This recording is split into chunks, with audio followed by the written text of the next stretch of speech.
According to a drafted memo, President-elect Donald Trump will begin the process of reshaping America's trade policy.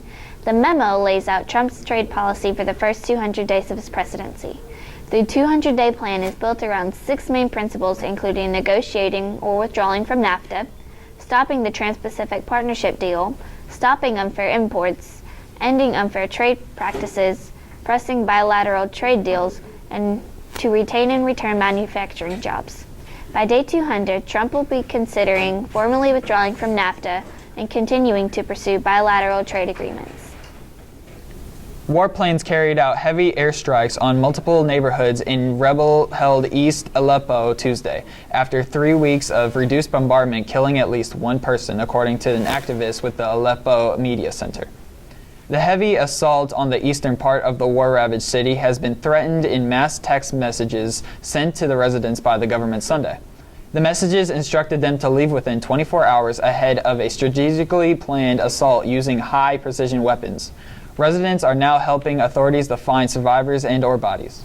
A woman named Tricia Meyer is in custody after police discovered 4 tigers in the home she shared with her 14-year-old daughter. Court documents show that Meyer kept 3 tigers, an adult tiger, a fox, a skunk, and several monkeys in the home she was leasing. The animals were confiscated and placed with animal control. As for Meyer, she's facing a charge of child endangerment and is being held on a $2,000 bail.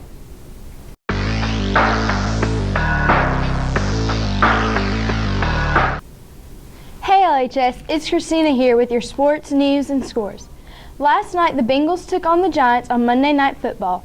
It was a close game, but the Giants came out on top 21-20. College football playoff rankings were all shifted up after Saturday's games, as number 2, 3, and 4 all took losses.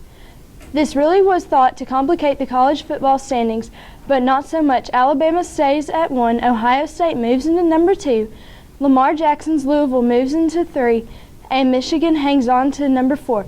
But more is likely to change after the Ohio State-Michigan game the last week of the season. James Harden is doing Harden things, as last night he scored 23 points in only the first quarter. He had a total of 33 points to help push his team past the 76ers. After this game, Harden becomes only one of 3 players to record 300 points and 100 assists in his team's first 10 games. The other 2 being Russell Westbrook earlier this season and Oscar Robertson in 1966. Last night, LHS took on Aaron Academy. The girls had a 66-28 win and the boys had a 74-24 win.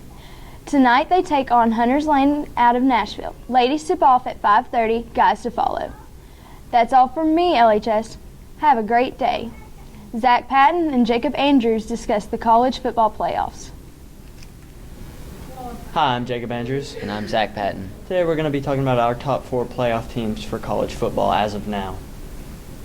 So Jacob, who you got going to your top 4? My top 4 is going to be Alabama easily, just from dominating every team they've been going up against. Michigan, Clemson, and Washington.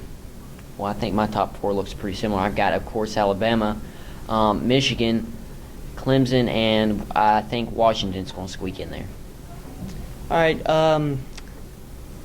Do you think which of the non-conference champs, because we're going to have some teams in the top 10 that are not going to be conference champions that could get into the top 4, should get into the top 4? Ohio State, Michigan, Wisconsin, Louisville, or Washington State? Probably the best team that would have a chance there would be Ohio State getting in there. What do you think? I think Michigan State takes Ohio State for that, and I think Washington State winning the Pac-12 will get them in there too. Yeah. Who you got going to your championship too? I got Michigan and Alabama. I'm a big Jim Harbaugh fan, and I think they pull the upset on Alabama. Well, I think I've got Michigan and Alabama going, but as much as I hate to say it, I think Alabama is going to beat Michigan. Alabama's unstoppable right now. Nick Saban's just got an amazing program going on this year. All right, well, we'll see. In other news, this has been LHS Today Sports.